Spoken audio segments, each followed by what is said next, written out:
Hi, Mr. Nobody here. Recently I've been trying to tell my stories about my dreams and what it seems to mean and what's going off with the world. And it seems to be adequate what I'm saying. Now there's another story I was trying to not say, a dream, where I was in a warehouse and I've already told it in other stories, so please just have a listen if you can. About this warehouse where I saw people of the Knights of the Round Table all marching, not going anywhere, but not fighting. Then the Civil War on the other side. And when I turned around, there were still people fighting, and it looked like from the World War. And I went into a bus station where it was all nice and clean, it looked lovely, but it had not been used. And in my stories, in the end, I've described it as a highway that comes back from heaven. But people have decided not to come back to the earth, and they have decided to stay in limbo. And I believe that what this warehouse I've dreamt about it is. But there's a dream I've been avoiding out of all of them put together. Because I've never really followed a religion in any way. So I found this one quite disturbing, but it's part of two dreams where I've been in this warehouse only 3 times ever. And the warehouse is limbo, guys, as far as I'm aware. This is the answer I've been given so far. But at the back of the warehouse, at the end of the corridor, on his own, there was a man on a cross. But the man, he didn't tell me who it was. He was just there, on the cross, just hanging on his own. And all he was doing, sighing, and just weeping a little bit to himself, nothing more. And I've looked at him thinking, oh my God, and yes, those words of who he might be came into my head. But I still was just, sometimes when I have my dreams, I don't believe in myself when I come out of them. It's just me, it's just my brain. But I let him down. I took him down and I shook his hand and I gave him a cuddle. And he didn't tell me who he was or what he was doing there. I never asked. But he just looked at me in amazement that I was actually there in the first place. And I held his hand and I gave him a cuddle. But then I came out of the dream. And it was one of those dreams where you just can't get it out of your head. I kept thinking about it for a long time after that. And even now to this day, it's just like, wow, okay. The second time I saw him, he wasn't in the warehouse, but he was back up on the cross.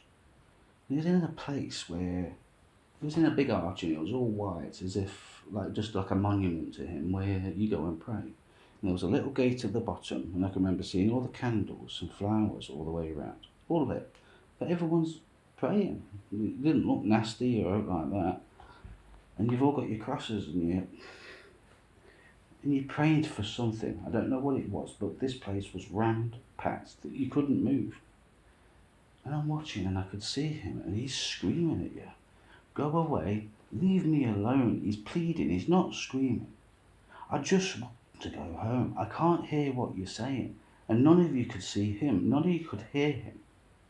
But he's screaming and he's shouting. So I've decided, because when I go into my dreams, I'm very good at controlling them. So I'm able to just do what I want. But in this dream, it was different.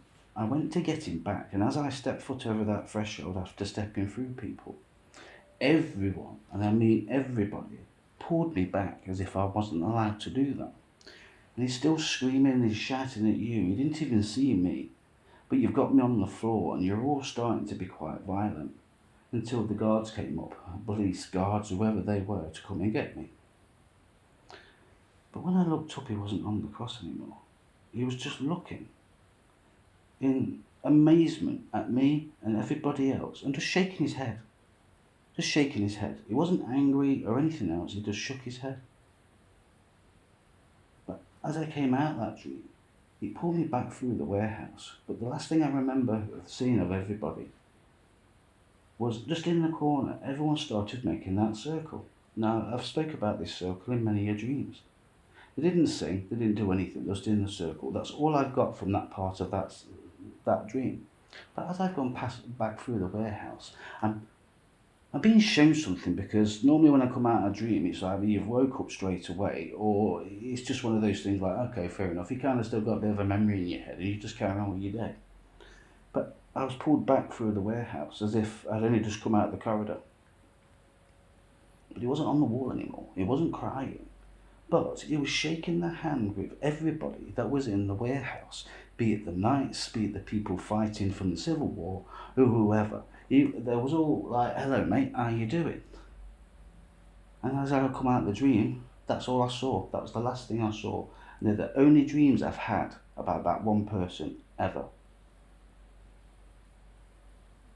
But I don't know what it means, but the only story I've got in my head is, how would you feel if I was to take a gun? And we'll just say, for example, an AK-47. And I got the instructional manual in my hand. And I took this gun and I went into, say, a church or somewhere with a lot of people, nice people, and basically I shot them all. But I didn't kill them. I did it so purposely they'd hurt. They'd die slowly to death. And I waved that gun around in the air and I shouted the words, AK-47, this is the way I'm going to send you to heaven. Then it insisted on showing everybody and putting it on the wall. If you don't do what I say, this is what you're going to get. As he points to the people in the church, you're going to die slowly, basically. But if you do as I say and listen to this instruction manual, then I'm going to send you to heaven, but quickly. Regardless if you was dead or alive, how would you feel about that moment? Being told you have to pray to that means of torture. And that's the only story, the only explanation I've got for this one.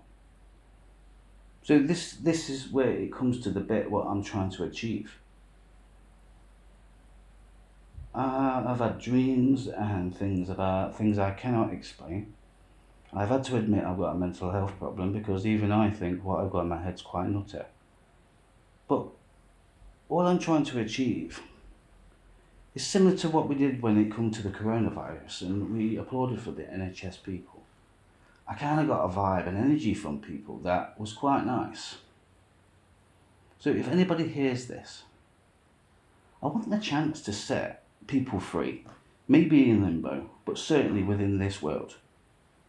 All these people that you see on telly hurt, in the dinghies, trying to get over to and trying to have some sort of life.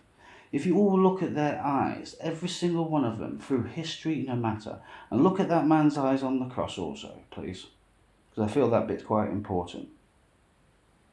See the desperation, see the pain, see there's something in their eyes that's not there because they just want to escape from the world that they're in. If you listen to my stories, I think my stories were bad enough. But what these people are having to put up with, no matter who they are, be it in our own country or not, I just want to try and get people together, hold hands, make these circles, and just sing a song 3 times in a row. Get together and create that energy, but we're standing up for each other.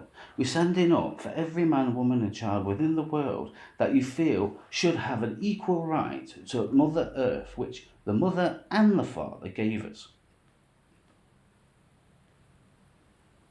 And if you do this, I feel you're going to get that feeling. Something I've been given as like a message in a way. To get us all together and start a revolution. A tradition maybe, that doesn't start with an act of violence. Nobody telling us what to do or how to do it. We make that decision ourselves. Who wants to stand up and be counted as a human being that was born upon this earth? Because as far as I'm concerned, we all started equal. And we shouldn't judge each other on how we were born. I do feel we all should be able to mingle, go all the way around the world and enjoy a planet that was given to all of us. Because I do feel there's that guardian angel, that ray of light for every single man, woman and child upon this earth. And they could be on the other side of the world being hurt by bombs, guns or whatever. And you wouldn't even know about it. But yet, If we could achieve this one love, this one peace, this one bit of something, and this is why I want to try and get people together and just sing a song. Just one song 3 times. I ask nothing more than that. So what is that? It's just Bob Marley's One Love. I've said it about in other videos, one about a certain place that I visited, what I want to try and achieve. I think we need to stand up for ourselves, people, and try this revolution that doesn't come with an act of violence. And just stand up and be counted. As individuals that want to live in peace and harmony, and go and get some people, and hopefully let's give them a life. So please, anybody hears this and agrees with the concept of what I'm saying, all I ask is you pass it on and come and join me on a Sunday at 12 o'clock. That's quite significant to a certain man. And just help me sing a song 3 times. I ask nothing more. You go back to your families or anything else. Come out on your doorsteps. If you can hold hands so you can get that energy that we've all got together, that spark of light that we've all got, and trying to get it and become as one, be as one. Because as one we are many. But as many, we can all be as one. So put your differences aside just for those few minutes, whoever you are, and get this out to the guys in Russia. You were involved in this too. You were born. What do you want for your future? Because I do see not so nice of a future coming, and it's already here. You can all see it for yourselves on the telly, the way people are behaving, what they're telling us that we can and cannot do. Things like Brexit that's not been explained, where the money's gone and things like that. And I do say it in my stories and I say it harshly. I will not apologise for anything I've said, because I think people need to make their own decision as individuals and just say their own view. And get together and just sing, so they see that we are standing together and we do want that change. And it does start with the people at top saying they know how to run a country and that are playing with people's lives on a daily basis and trying to put a cost on it, no matter what they say. So please, people, don't leave us all standing in the hallway. Come and join me just for one song 3 times. Thank you. I love you all. I just hope I don't see that other future that worries me so much when a certain man walked out of number 10 with that red bullet in his frigging hand. Come and join me, people. Thank you. And I hope to hear you all sing soon.